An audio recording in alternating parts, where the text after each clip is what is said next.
Bienvenue sur Clapotis et bienvenue dans la série Clap Back qui a pour but de vous donner les bons outils pour bien réviser et bien préparer vos épreuves du bac de français. Aujourd'hui, on va s'intéresser plus particulièrement à l'épreuve écrite et à l'épreuve du commentaire littéraire. Et on va essayer de voir ensemble les petites astuces qui vous permettront de bien réviser votre commentaire littéraire pour que vous soyez prêt le jour J. Alors pour cet épisode, n'oubliez pas que vous avez les visuels et les infographies qui sont sur le site et puis aussi en complément sur la chaîne YouTube, vous retrouverez cet épisode avec toutes les infographies nécessaires.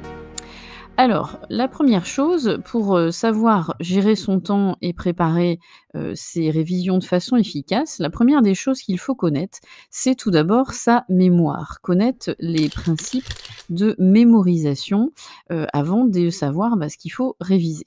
Alors, ces principes de mémorisation, vous verrez sur le visuel, déjà, c'est avoir bien en tête que quand on révise, eh bien, la meilleure des choses, c'est de répéter plusieurs fois cet exercice. Par exemple, répéter les révisions d'histoire littéraire, de lexique et ainsi de suite. On y reviendra tout à l'heure. Parce qu'il faut savoir que au niveau de votre mémoire, au bout d'une journée, sachez qu'à peu près 50 à 80% des informations que vous avez emmagasinées pendant les cours, eh bien, sont perdues. Alors vous allez me dire, alors à quoi bon? Et puis j'ai envie de donner un autre chiffre, 90% de ce que vous avez appris, au bout d'un mois, sont perdus. Votre mémoire a pratiquement tout oublié. Alors, vous allez me dire donc, ça sert à rien de réviser dès le mois d'avril, enfin bref. Si, ça sert dès lors que vous mettez en place et en pratique une méthode de révision qui consiste à répéter de façon régulière les notions. C'est-à-dire qu'à chaque fois que vous allez répéter une notion, votre mémoire va l'emmagasiner et l'incruster davantage. Encore faut-il que cette répétition soit itérative, c'est-à-dire que vous fassiez journée 1, journée 2, journée 4, enfin espacée, mais que vous le fassiez très régulièrement. Et comme je dis souvent aux élèves, des petites doses plutôt qu'une overdose. Et donc, c'est important de commencer les révisions cruciales, alors de le faire tout au long de l'année, mais quand vous allez rentrer dans le vif du sujet, dès, on va dire, le mois d'avril, il va falloir que vous commenciez à répéter de façon très régulière telle ou telle notion. Donc c'est important de se dire que une révision efficace, c'est une révision qui inclut cette notion de redite, de répétition, comme un peu en fait un sportif qui va sans cesse retourner dans le stade et s'entraîner à faire 100 mètres, journée 1, journée 2, journée 3. Vous êtes un peu comme un marathonien qui va effectivement sur le long terme préparer ses entraînements et donc faire en sorte que le jour J, vous soyez entièrement prêt.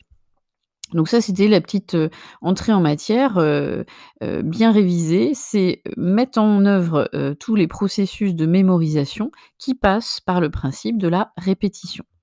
Alors deuxième chose pour élaborer ces révisions, c'est d'avoir sa liste en quelque sorte de course, sa liste de ce qu'il faut savoir réviser. Souvent vous dites pour le commentaire littéraire: «Mais en fait je ne sais pas ce qu'il faut que je révise» et donc vous y allez un petit peu comme ça en vous disant: «Bon ça va passer».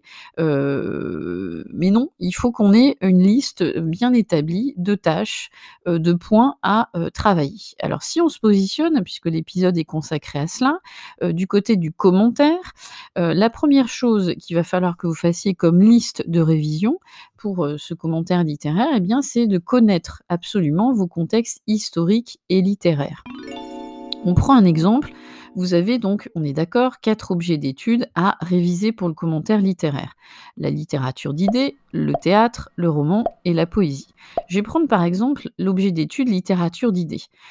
Vous savez que cet objet d'étude est limité entre le XVIe et XVIIIe siècle. Ça veut dire que déjà, vous savez hypothétiquement, on est d'accord, ça tombe sur un texte inconnu, un auteur inconnu, mais vous savez qu'hypothétiquement, vous pouvez, pour cet objet d'étude, tomber sur un texte du XVIe, XVIIe ou XVIIIe siècle. Eh bien, la première chose, c'est de lister les mouvements littéraires qui font partie de cet ancrage historique. Et si on regarde bien, du XVIe au XVIIIe, il y a l'humanisme à connaître, le baroque, le classicisme et les Lumières. Donc là, vous allez vous préparer des fiches révision sur ces 4 mouvements d'histoire littéraire. Pourquoi? Parce qu'en fait, ils vont vous être utiles pour, plusieurs aspects. Bah, déjà l'introduction du commentaire littéraire. Vous savez, il faut une accroche, une amorce, qui contextualise, l'auteur en question. Donc ça va vous permettre de faire ça et de bien montrer dès le début de votre copie à l'examinateur que vous êtes capable de cerner un auteur. Je prends n'importe quoi, mais par exemple Voltaire, que vous connaissez quand même bien, 18e, les Lumières, et bien en ayant fait votre petite fiche de révision sur quelles sont les caractéristiques des Lumières, cela va vous servir pour l'introduction et en particulier l'amorce. Et puis aussi, encore plus important, vous pouvez tout à fait consacrer un axe d'étude qui consistera à montrer en quoi l'extrait que vous avez sous les yeux peut être l'illustration des Lumières. Donc c'est important d'avoir, les caractéristiques majeures que vous pourriez retrouver, dans ce texte. Donc c'est important de vous faire des fiches de révision. Alors les fiches, ça peut être, des mots-clés, des thématiques clés, que vous allez, mettre sur votre fiche. Certains élèves, font leurs fiches avec une petite amorce de rédigé pour l'introduction, ce qui est très utile parce que, bah, mine de rien, sur les 4 heures, si votre amorce elle est claire dans votre tête, et ben ça vous fait gagner du temps. Donc, 1re fiche de révision, c'est les fiches qui correspondent aux histoires littéraires de chaque objet d'étude. Alors, je ne vais pas redécliner à chaque fois, mais regardez bien les objets d'étude. Par exemple, poésie, c'est du 19e au 21e, et dans ce cas, bah, vous regardez les mouvements poétiques qui sont dans cette période-là. Pour vous aider, vous avez vos manuels littéraires. Parfois, vos enseignants vous font acheter des petits cahiers d'activités, qui vous, récapitulent justement ces mouvements-là. Et puis sinon, bah, vous regardez aussi, les petites vidéos sur la chaîne Clapotis, pour lesquelles, j'ai, consacré quelques épisodes d'histoire littéraire. Donc ça, c'est le 1er bloc de fiches de révision. Le 2e bloc, eh bien, pour le commentaire littéraire, il faut absolument que je connaisse le vocabulaire, propre à chaque objet d'étude. C'est-à-dire que vous ne pouvez pas commenter, le théâtre, si on prend l'objet d'étude théâtre, sans insérer dans votre commentaire littéraire du vocabulaire propre à ce genre. C'est-à-dire, vous ne pouvez pas commenter sans parler de didascalie, de tirade, de monologue, bien sûr en fonction du texte que vous avez sous les yeux, mais le correcteur aussi vous fera engranger des points dès lors qu'il verra bien l'ancrage historique et littéraire, mais aussi dès lors qu'il verra que vous maîtrisez le vocabulaire approprié. Alors pour ce faire, eh bien sur Clapotis, vous avez la série Clap Lexique. Je vous invite à y aller. Il y a une infographie pour chaque épisode par rapport au genre littéraire, et sur cette infographie, il y a des mots-clés que vous devez connaître. Si vous vous rendez compte que vous les maîtrisez bien, vous arrivez à les définir, et ben parfait, vous gardez ça, dans votre mémoire et vous répétez plusieurs fois, encore une fois, le vocabulaire, par petites doses sur les semaines. Sinon, bah, vous écoutez la série Clap Lexique et vous faites une fiche de révision appropriée à chaque genre littéraire. Et donc je répète, un commentaire littéraire écrit, et d'ailleurs comme pour l'oral, ne gagnera en qualité que si vous montrez bien à l'examinateur que vous le maîtrisez. Je prends un exemple aussi, par exemple la littérature d'idées.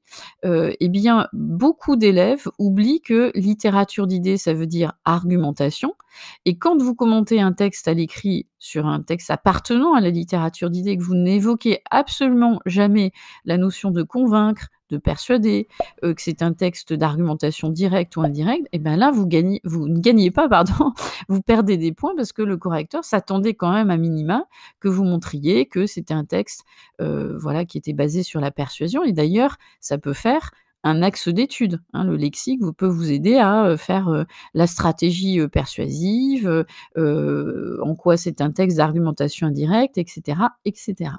Donc 2e bloc de fiche de révision, le vocabulaire de façon impérative. Ensuite, 3e bloc de révision, et ça c'est, des processus de mémorisation que vous pouvez faire de façon ponctuelle sur la semaine quand vous avez un temps d'étude, vous êtes dans le tram, le train, le bus, c'est, réviser les bonnes questions que je dois me poser à chaque fois, que je découvre le texte et je vous renvoie à d'autres épisodes, on va en parler, c'est les fameuses 30 minutes, sur les 4 heures de l'épreuve, durant lesquelles vous posez des questions sur ce texte. J'ai un texte de théâtre, qu'est-ce que je dois me poser comme question fondamentale pour commencer à décortiquer le texte, à peut-être faire émerger des impressions, des axes d'étude. Donc c'est les fameuses to-do list dont je parle dans, la série aussi Clapback, sur, Clapotis, que je présente de façon aussi, sous forme de vidéo sur la chaîne. Donc je vous invite à aller les voir. Pareil, dans la série, Clapback, avec les bonnes questions qu'il faut se poser, vous avez les 4 infographies qui correspondent aux 4 objets d'étude, que vous pouvez bien sûr vous imprimer et qui seraient un peu vos pense-bêtes pour, vous souvenir des bonnes questions qu'il faut se poser si j'ai de la poésie, du théâtre, du roman, de la littérature d'idées. Donc pourquoi c'est nécessaire, de réviser ces questions que je dois me poser à chaque fois? Parce que c'est ce qui va vous permettre des impressions de lecture glisser vers les fameux axes d'étude. Donc ça, c'est très important et par exemple, voilà, vous imprimez les infographies et vous les mettez dans votre cahier. Quand vous avez un moment en études ou pareil dans les transports et vous, visualisez cette to-do list, qui vous permettra de vous poser les bonnes questions et pas perdre de temps surtout le jour J. Et puis le 4e ingrédient, on va dire, qui est nécessaire pour bien réviser, c'est, vous allez voir après tout de suite, c'est vous sélectionnez, des sujets type bac pour chaque objet d'étude et moi je conseille d'en sélectionner 2 à chaque fois. 2 pour le roman, 2 pour la poésie, 2 pour le théâtre, 2 pour la littérature d'idées et vous en sélectionnez, vous les imprimez, vous les mettez sous le coude en vous disant: «Dans ma, phase de révision ultime, d'avril à juin, je vais me bloquer un moment où je vais m'entraîner sur ces sujets». Heu, alors vous allez me dire: «Bah oui, mais je les trouve où ces sujets?» Donc tout d'abord, vous avez quand même de nombreux sites qui vous proposent des sujets types, avec les corrigés que vous regardez pas dans un premier temps, mais vous avez des sujets, hein, des sites qui vous proposent ces sujets-là. Vous avez peut-être votre enseignant qui vous a fait acheter des annales type bac et puis, si c'est pas le cas, vous avez dans vos manuels papier ou numériques, à chaque fin d'objet d'étude, de toute façon, des propositions de sujets. Donc vous en sélectionnez 2 à chaque fois, ce qui vous fait 8 sujets, que vous allez pouvoir intégrer dans votre planning d'entraînement par la suite. Donc là, pour l'instant, vous êtes à la phase, vous avez tous, vos ingrédients pour faire des fiches révision, donc contexte historique littéraire, lexique, la to-do list et puis après vous avez imprimé vos sujets type bac. Maintenant, il va falloir organiser, ce planning. C'est-à-dire, vous prenez tout bêtement, un planning qui va aller, d'avril à juin. Ceux qui, souhaitent le faire bien avant, bien sûr, n'hésitez pas et puis vous allez vous créer vos, fiches de révision, ce qu'on peut appeler aussi communément les flashcards. Alors ces flashcards, ça peut être organisé de façon différente et là, vous faites comme vous, le sentez, si on peut dire comme ça. Il y en a qui font des flashcards, dans le sens vraiment initial du terme, c'est-à-dire, d'un côté, il y a une question et de l'autre côté, il y a les réponses avec des mots-clés. Il y en a qui font des fiches révision avec un peu en mode carte mentale, avec voilà ces mots qu'il faut retenir, et qui vous permettent de, favoriser ce processus de répétition, et d'ancrage mémoriel.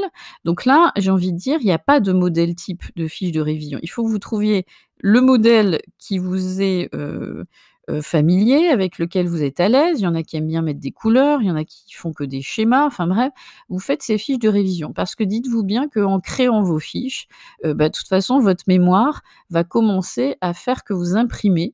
Il y a rien de mieux que de travailler soi-même ces fiches, hein, qu'elles soient pas préconçues. En les écrivant, en les formulant, vous mémorisez, de façon pérenne, sur le long terme. Ça, il faut bien que vous le disiez, ça peut être qu'être efficace.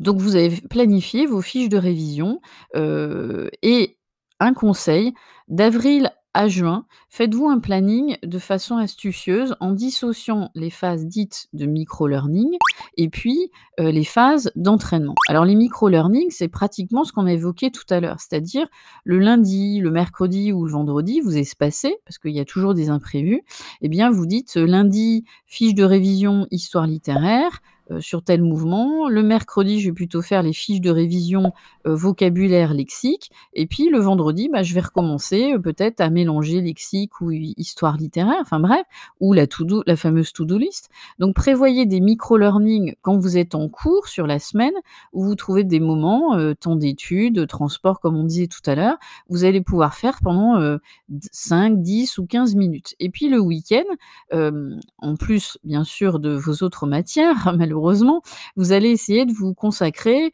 2 heures, pour, faire un type entraînement bac. Alors attention, entraînement bac, ça veut pas dire vous bloquez 4 heures à faire tout, le sujet.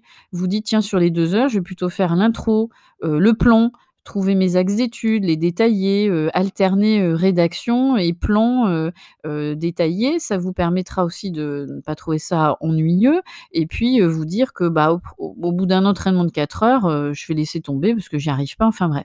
Donc vous faites une plage sur le week-end, 2 heures et pareil, ça sera plus efficace de faire 2 heures toutes les semaines ou tous les week-ends que de, bloquer, au dernier moment, début juin, 4 heures d'affilée, ça ne sera pas efficace. Retenez bien toujours cette idée de répéter sans cesse, vous êtes comme un sportif de haut niveau, il n'y a que la répétition du même geste qui va faire que c'est efficace. Et puis, une fois que vous avez fait ce planning, eh bien, il n'y a rien de mieux que de se rassurer en disant: «Mon planning est fait, je vais essayer de m'y tenir», et je dis bien que je vais essayer parce que vous avez immanquablement des moments où vous n'allez pas pouvoir remplir votre, planning, parce qu'il y aura toujours des imprévus, parce que vous êtes fatigué, vous êtes malade, mais le planning est fait et comme vous allez vous laisser des espaces, de journée libre ou comme je disais tout à l'heure, par exemple, le mardi, jeudi, je prévois rien, et bah, à minima, quand il y a quelque chose d'imprévu, vous savez que ce que vous aviez prévu de faire le lundi, bah, vous pouvez le faire le mardi et donc vous ne vous rajoutez pas du stress parce que vous êtes fait un planning d'enfer quelque part. Donc c'est rassurant, ça enlève un peu de stress, ça permet une souplesse parce que vous pouvez, reporter une activité que vous n'avez pas pu faire et vous avez surtout, en ligne de mire, concrètement ce que vous avez à faire par objet d'étude. Voilà ces petites astuces. Après, il faut vraiment se tenir à créer ce planning, pour, voilà, réviser sereinement. Vous avez tous vos outils en main. Je sais que le programme est lourd, conséquent, difficile, mais en faisant ce système d'espacer, les différents apprentissages et les mises en pratique sur des sujets d'entraînement, ça devrait bien se passer et puis, l'épreuve passera, elle passera, ça c'est sûr, mais elle passera de façon plus agréable que si vous n'avez pas anticipé et vous y êtes mis au dernier moment, c'est-à-dire concrètement les 10-15 jours avant. Donc n'hésitez pas aussi à consulter les autres séries de Clapotis, à regarder les vidéos sur la chaîne YouTube pour compléter ce que l'on vient de dire dans cet épisode et je vous dis à très vite sur Clapotis.